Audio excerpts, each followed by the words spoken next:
하나님의 마음에 맞는 사람이라는 제목으로 함께 은혜를 나누고자 합니다. 세상에 수많은 남녀가 있지만 막상 결혼 상대자를 찾으면 쉽지 않습니다. 마음에 맞는 사람이 눈에 잘 보이지 않습니다. 수많은 회사가 있지만 회사에 들어가는 사람들은 마땅한 회사를 찾기 어렵고, 또 반대로 회사에서 수많은 능력을 가진 인재들이 많다고 하지만 그 회사에서 요구하는 사람을 특히 중소기업에서 찾기가 쉽지 않습니다. 그런데 하나님께서도 이 세상에서 그 뜻에 맞는 사람을 찾기가 쉽지 않습니다. 수많은 사람들이 하나님 앞에 나와 은혜와 하나님의 축복을 간구할지라도 하나님이 원하시는 일을 행하는 사람은 막상 찾으러 보면 그렇게 많지가 않은 것입니다.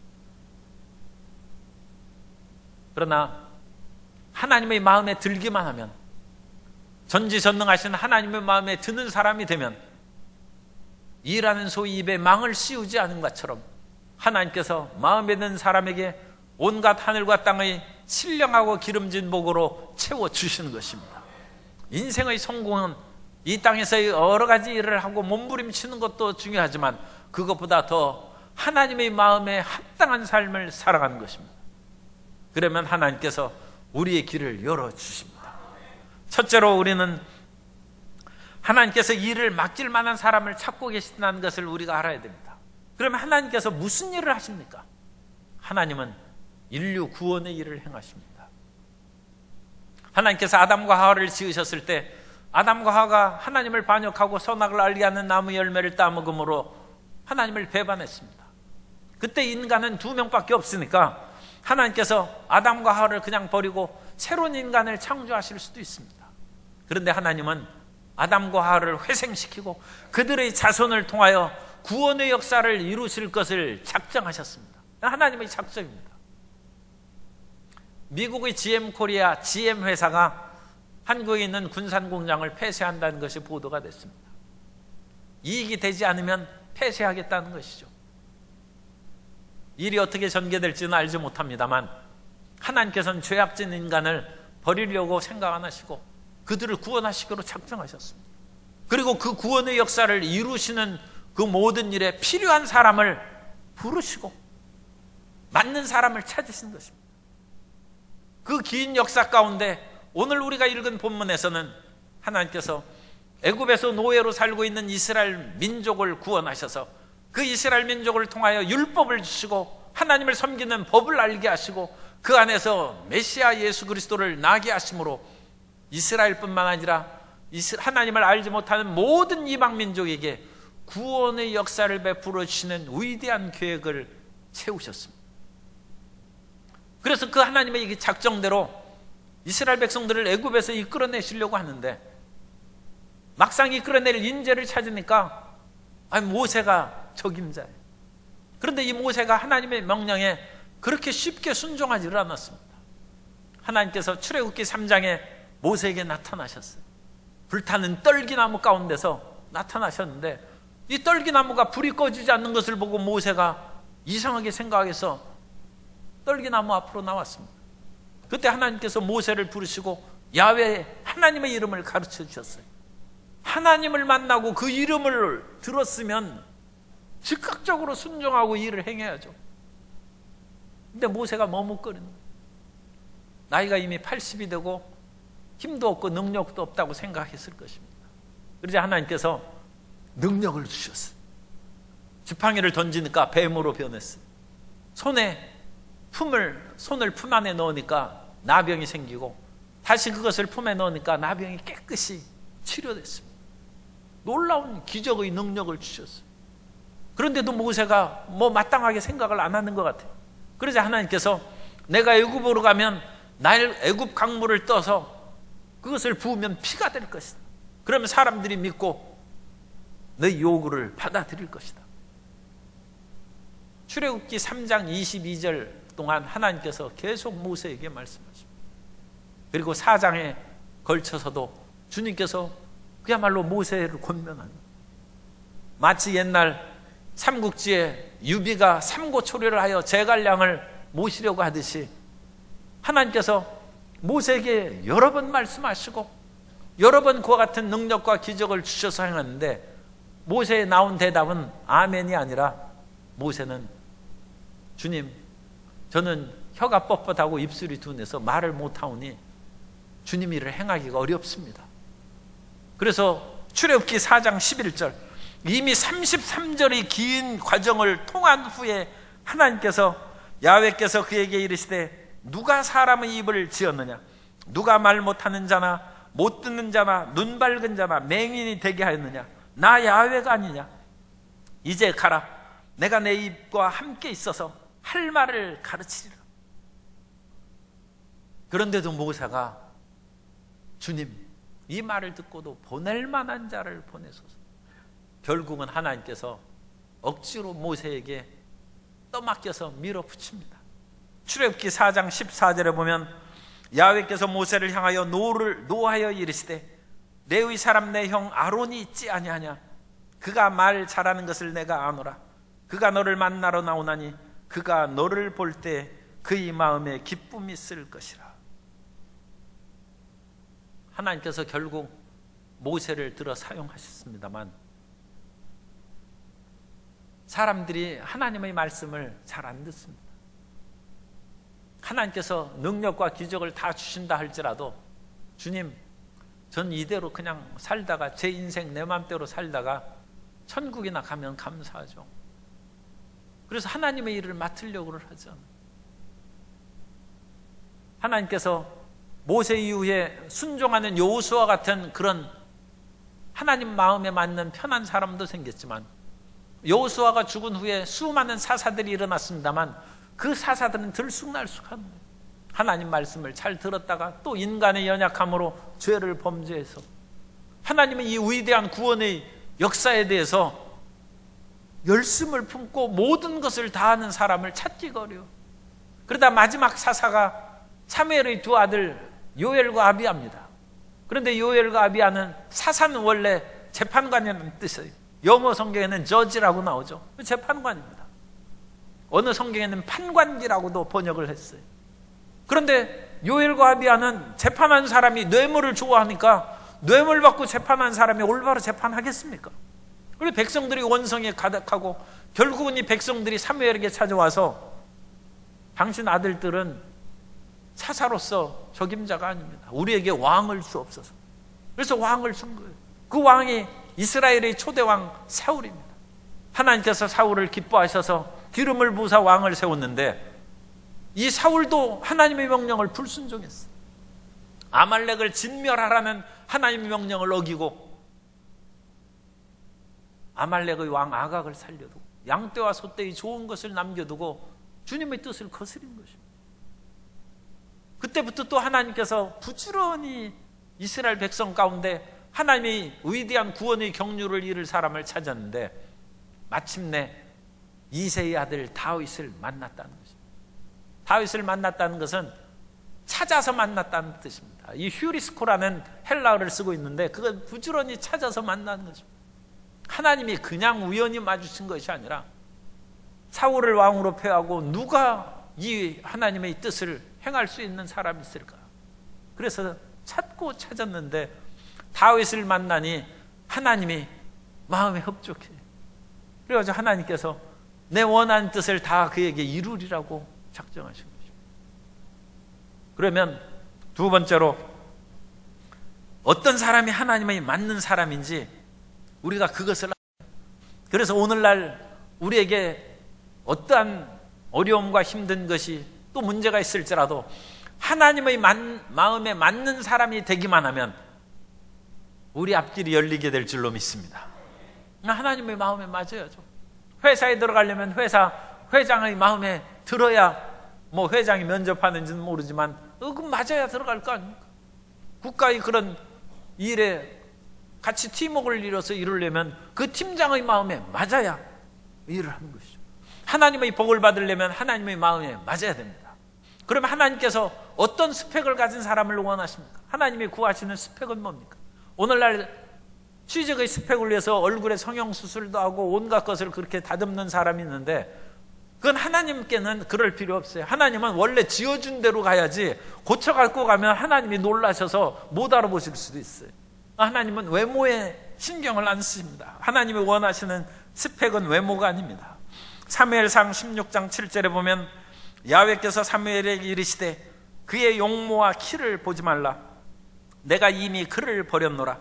내가 보는 것은 사람과 같지 아니하니 사람은 외모를 보거니와 나 야훼는 중심을 보느니라 하시더라. 그러면 하나님께서 그 사람의 가문을 보십니까? 유력한 집안의 자제, 권력자의 아들, 재벌의 딸에, 그러면 취직하기 쉽죠. 그래가지고 취직된 사람들이 가끔 신문에 나오는데 그 뒤에 그게 고쳐졌는지는 그건 잘 모르겠어요. 그 뒤에는 보도가 없어요. 그런데 하나님은 이런 물질이나 가문이나 학벌이나 어떤 그 권력, 그런 거에 신경 안 쓰십니다. 그런 것은 조금도 하나님 앞에서는 스펙이 아닙니다. 고린도전서 1장 26절 이하에 보면 형제들아 너희를 부르심을 보라. 육체를 따라 지혜로운 자가 많지 아니하며 능한 자가 많지 아니하며 문벌 좋은 자가 많지 아니하도다.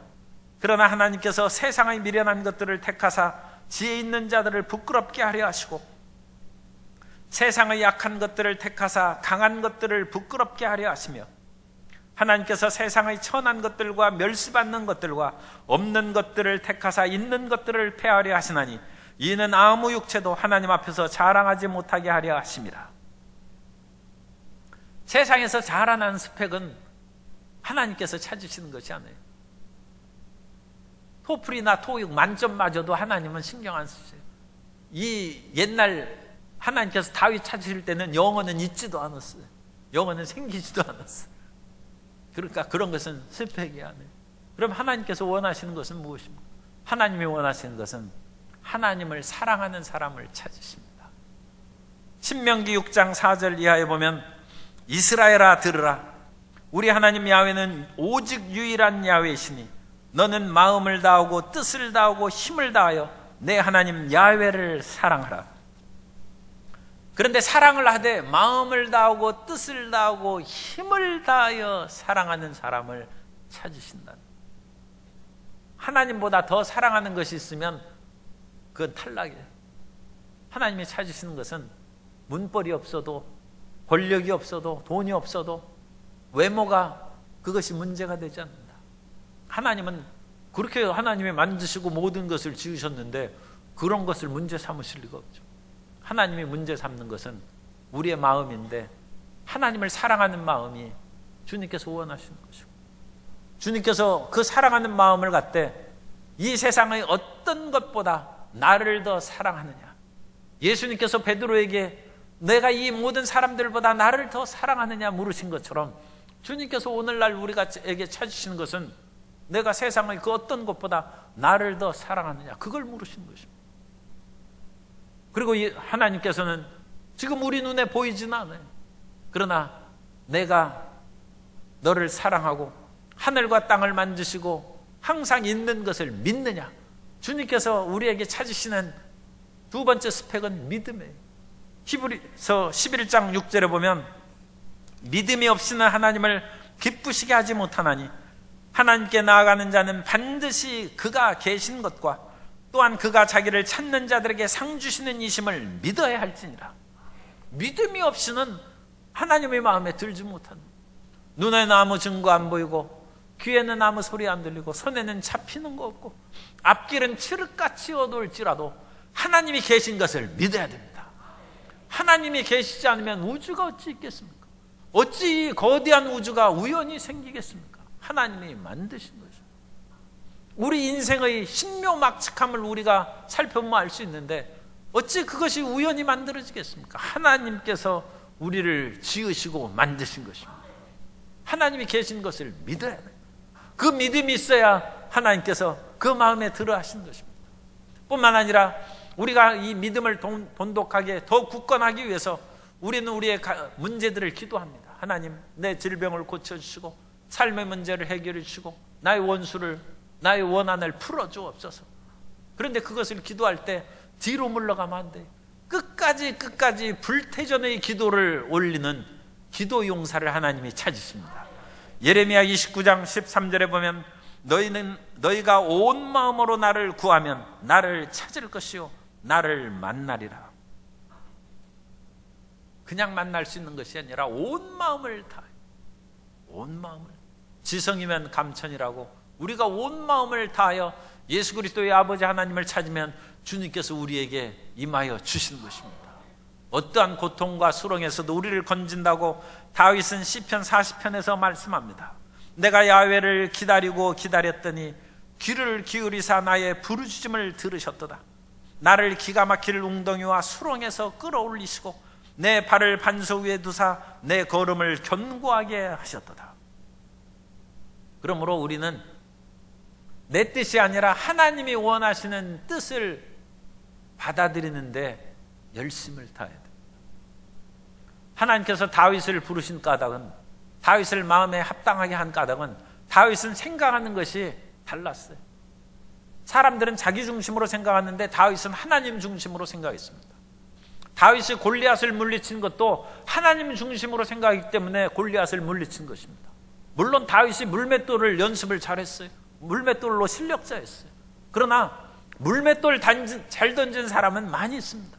사사기에 보면 물맷돌을 던져서 털끌만큼도 어긋남이 없이 던지는 그런 사람들이 베냐민 지파에만 700명이 있었다고 했어요. 왼손잡이 물맷돌 던진 사람이 700명이 있어요.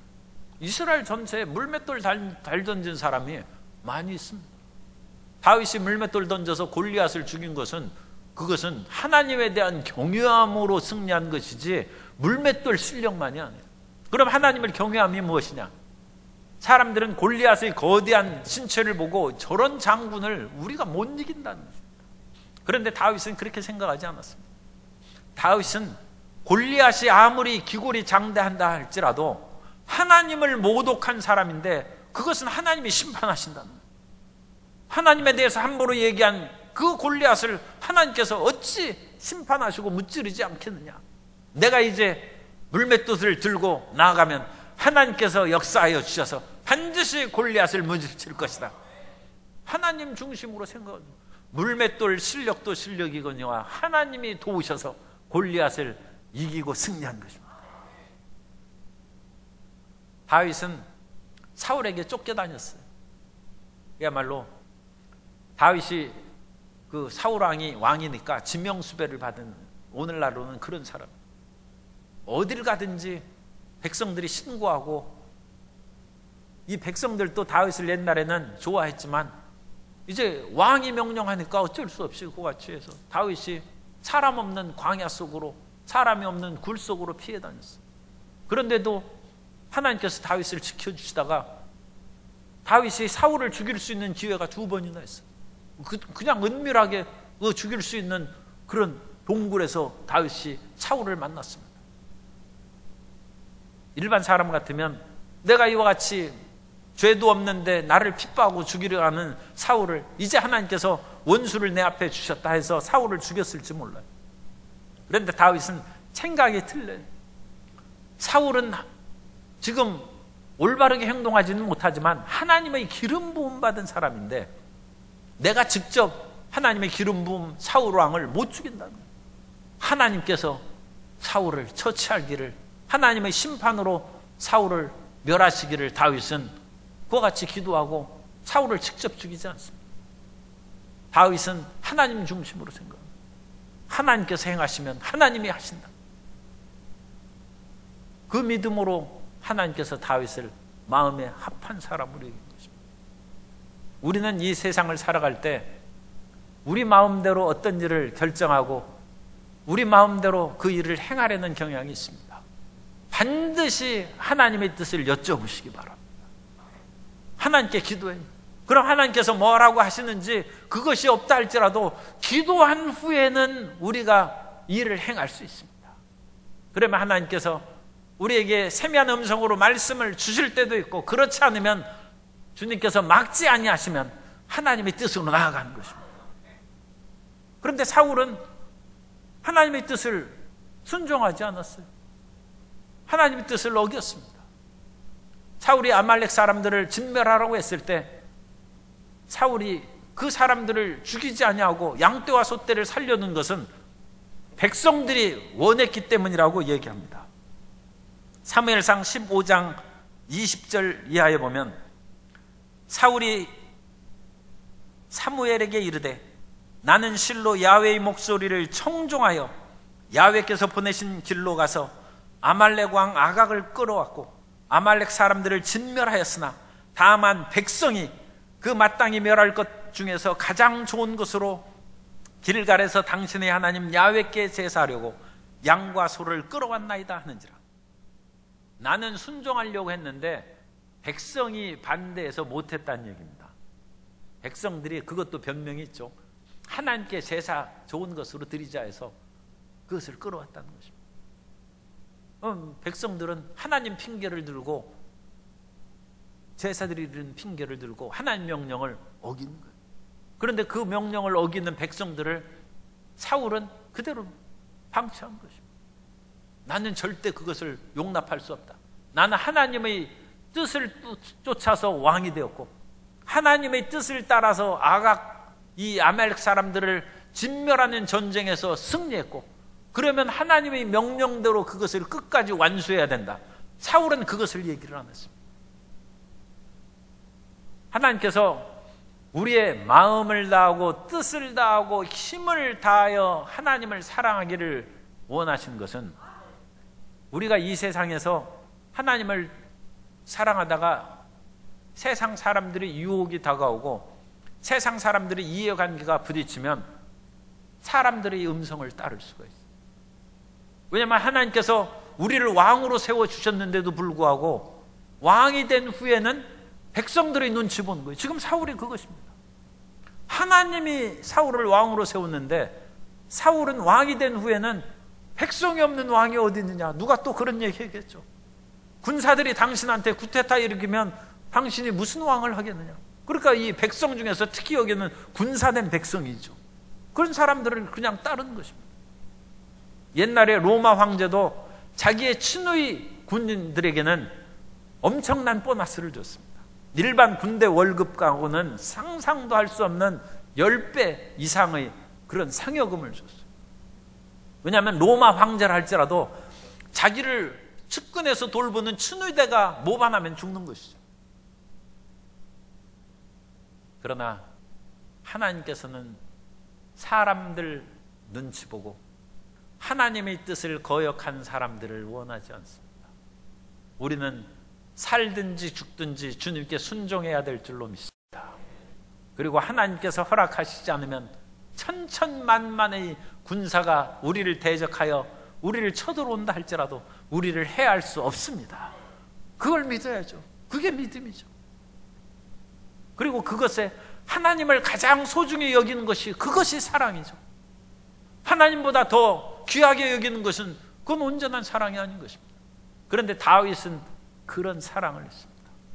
다윗도 잘못을 범했는데 그건 밧세바의 간음죄 사건이었고 그것을 숨기려다가 밧세바의 아내 우리아를 전쟁 최격렬한 격전지로 보내서 전사시킨 거예요. 그래서 자기가 직접 죽이지는 않았지만 자기가 죽인 거나 마찬가지. 끔찍한 살인죄와 간음죄를 지었습니다.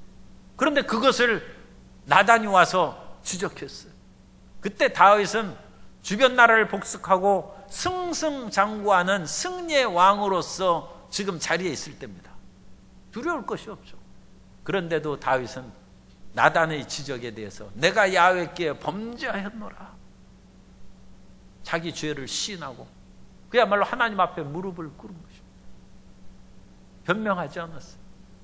하나님의 마음에 드는 사람이란 것은 하나님 중심으로 사는 것이고 무엇보다도 하나님을 사랑하는 사람이고 이 세상의 어떤 것보다 하나님의 능력을 믿는 것이고 어떠한 상황에서도 불태전의 기도로 끈질기게 하나님 앞에 나아가는 것입니다. 그 사람은 당연히 잘 될 수밖에 없습니다.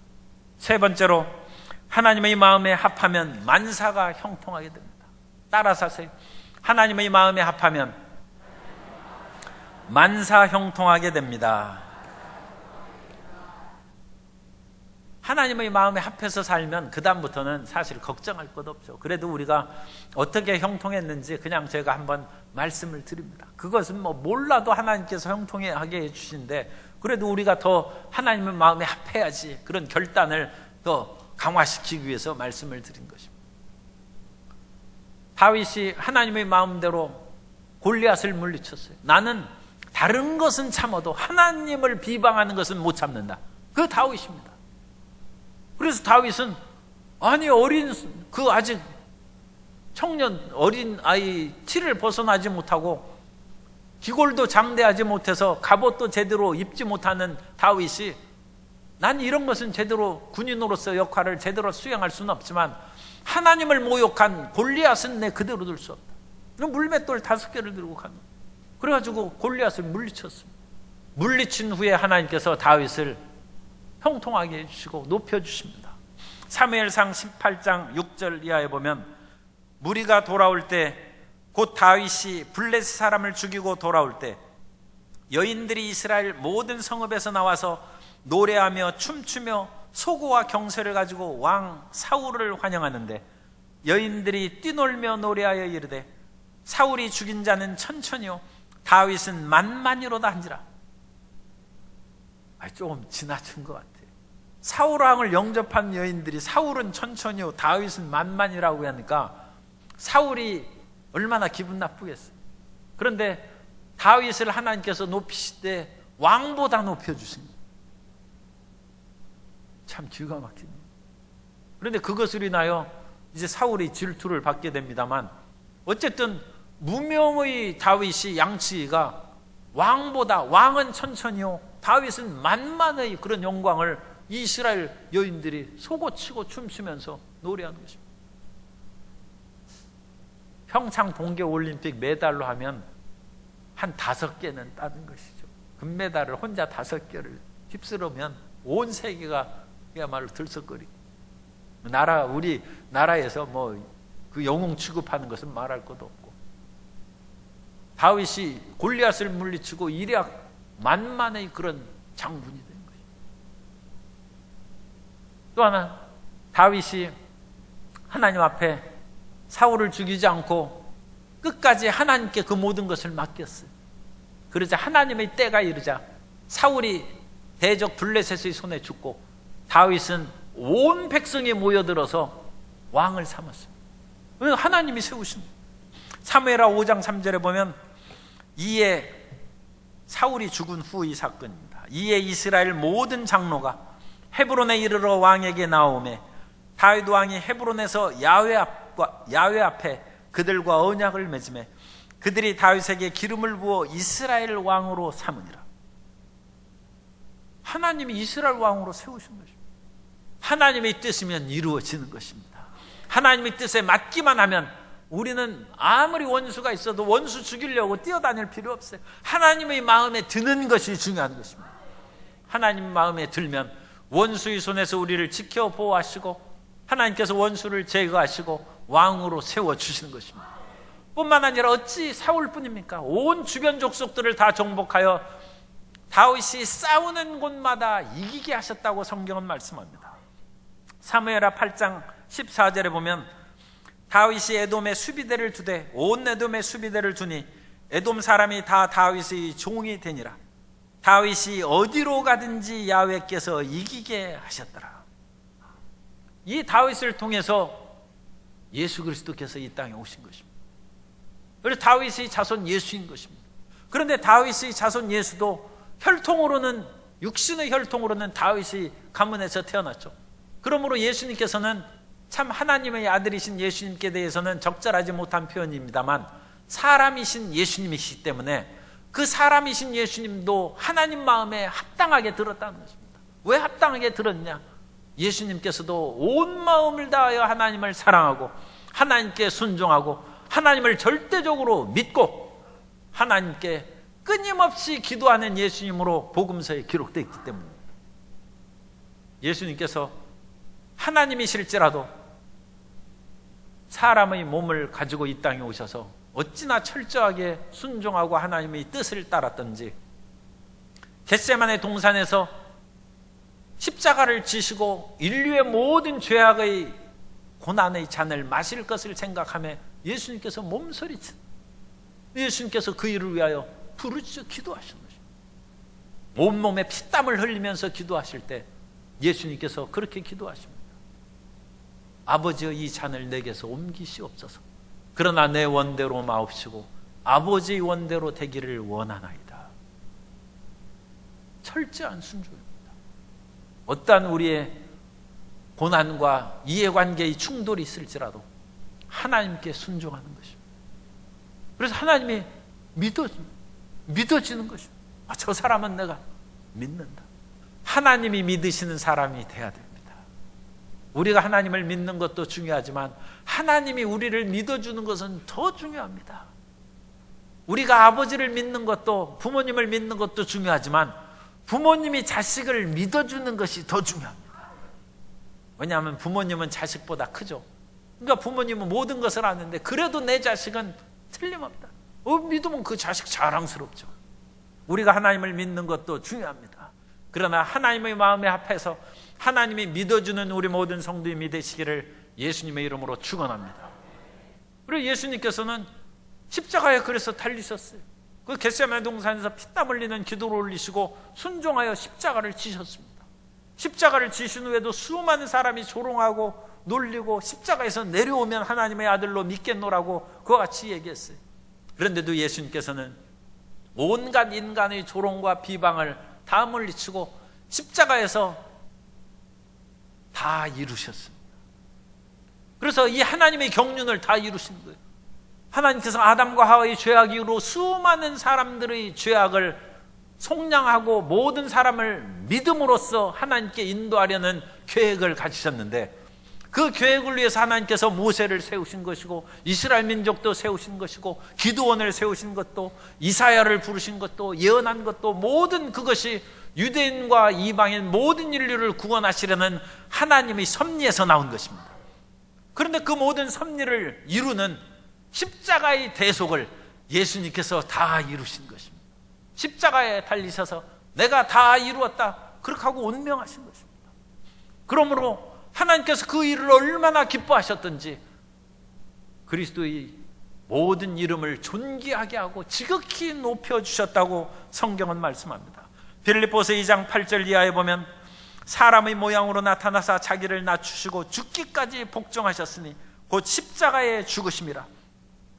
이러므로 하나님이 그를 지극히 높여 모든 이름 위에 뛰어난 이름을 주사 하늘에 있는 자들과 땅에 있는 자들과 땅 아래에 있는 자들로 모든 무릎을 예수의 이름에 꿇게 하시고 모든 입으로 예수 그리스도를 주라 시인하여 하나님 아버지께 영광을 돌리게 하셨느니라. 이것이 우리의 승리의 보장입니다. 이 땅에서 예수님을 믿고 하나님의 뜻대로 살아갈 때 고난과 핍박이 다가올 수 있어요. 예수님께서도 고난을 당하셨은즉 우리에게도 어려움이 있을 수 있어요. 그러나 예수님께서 십자가의 고난을 당하시고 죽으셨는데 부활하시고 모든 존귀와 영광을 받으신 것처럼 우리도 하나님의 뜻을 쫓아 나아갈 때 어려움과 힘든 것이 다가올지라도 끝까지 하나님께 순종하고 하나님을 사랑하고 하나님을 믿고 끝까지 기도하는 사람이 되면 주님께서 반드시 우리를 회복시켜 주셔서 존귀와 영광으로 채워주실 줄 믿습니다. 그러므로 로마서 8장 17절 이하에 말씀합니다. 자녀이면 또한 상속자 곧 하나님의 상속자요 그리스도와 함께한 상속자니 우리가 그와 함께 영광을 받기 위하여 고난도 함께 받아야 할 것이니라. 생각하건대 현재의 고난은 장차 우리에게 나타날 영광과 비교할 수 없도다. 지금 어렵다고 뒤로 물러가면 안 돼. 잠시 잠깐 오면 오시리가 오시리니 지체하지 아니하시리라. 나의 의인은 오직 믿음으로 말미암아 살리라. 또한 뒤로 물러가면 내 마음이 저를 기뻐하지 아니하리라. 우리는 뒤로 물러가 후패 멸망에 빠질 자가 아니오 오직 구원함을 이를 하나님의 약속을 받은 자라고 주님께서 말씀하십니다.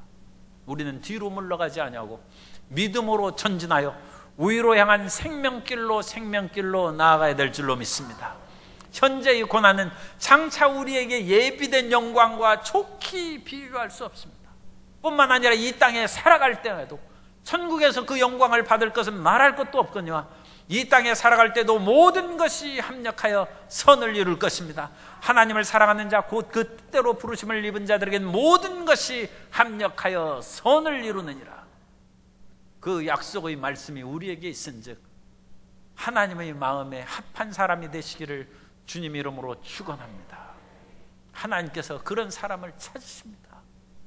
마음과 뜻과 힘을 다하여 사랑하는 사람을 찾으시고, 눈에는 아무 증거 안 보이고 귀에는 아무 소리 안 들리고 손에는 잡히는 거 없어도 끝까지 믿는 사람을 찾으시고, 불태전의 기도로 낙심하지 않고 낭망하지 않고 기도의 용사가 된 사람을 찾으십니다. 그 하나님의 중심으로 나아가면 우리의 길이 활짝 열릴 것이고 하나님의 영광의 자녀가 될 것이고 이 땅에서 주의 이름을 드러내는 복된 자녀가 될 줄로 믿습니다.